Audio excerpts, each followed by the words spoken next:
Assalamualaikum warahmatullahi wabarakatuh. Sobahul khair.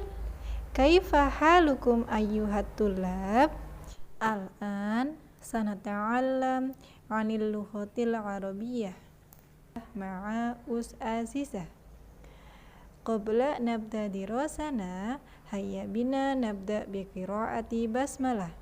Bismillahirrahmanirrahim. Al-an iftahu kutubakum safhatu arba'ah.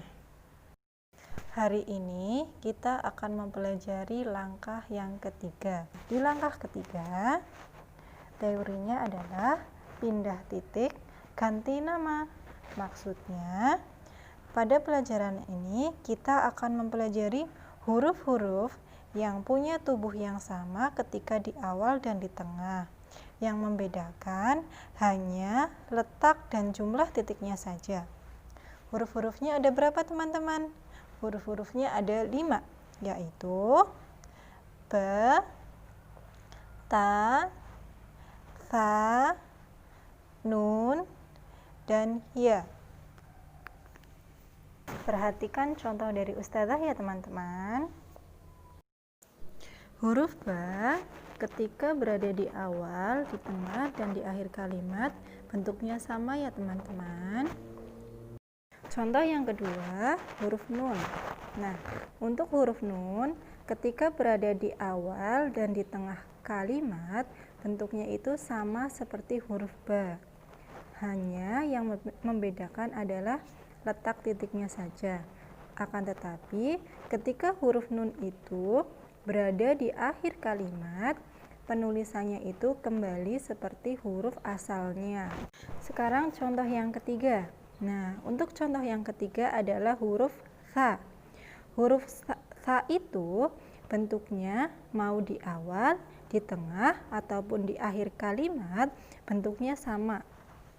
Contoh yang keempat adalah huruf Ta. Nah, untuk huruf Ta itu ketika disambung di awal, di tengah, ataupun di akhir kalimat bentuknya sama teman-teman.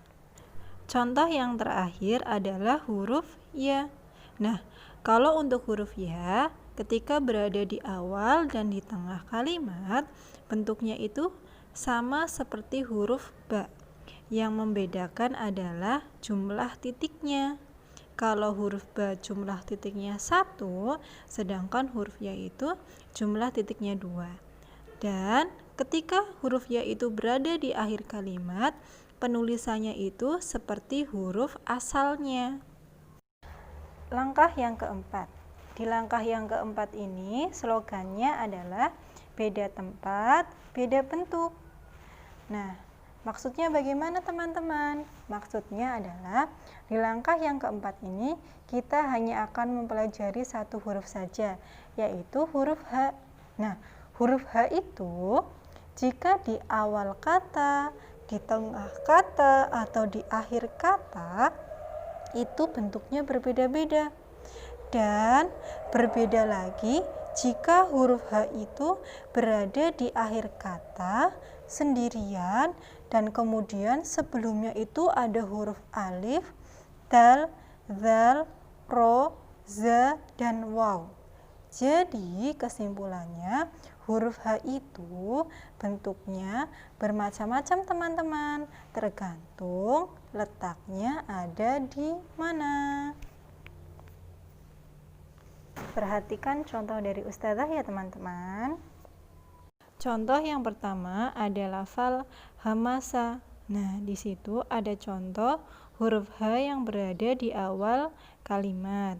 Nah, bentuknya itu ketika di awal kalimat huruf H-nya itu sama seperti huruf H ketika sendirian. Contoh yang kedua ada lafal sahaja. Di contoh tersebut ada huruf H yang berada di tengah kalimat. Teman-teman perhatikan bentuknya ya. Bentuknya itu berbeda dengan huruf H yang ada di awal kalimat. Contoh yang ketiga ada lafal faqihah. Nah, di situ ada contoh huruf H yang berada di akhir kalimat. bentuknya berbeda lagi teman-teman. Silahkan teman-teman perhatikan bentuknya. Contoh yang terakhir adalah fal yadahu. Nah, di situ ada huruf H yang letaknya di akhir kata sendirian, terus didahului oleh huruf dal. Teman-teman perhatikan bentuk hurufnya ya. Bagaimana teman-teman? Di langkah yang ketiga dan yang keempat sudah paham semua?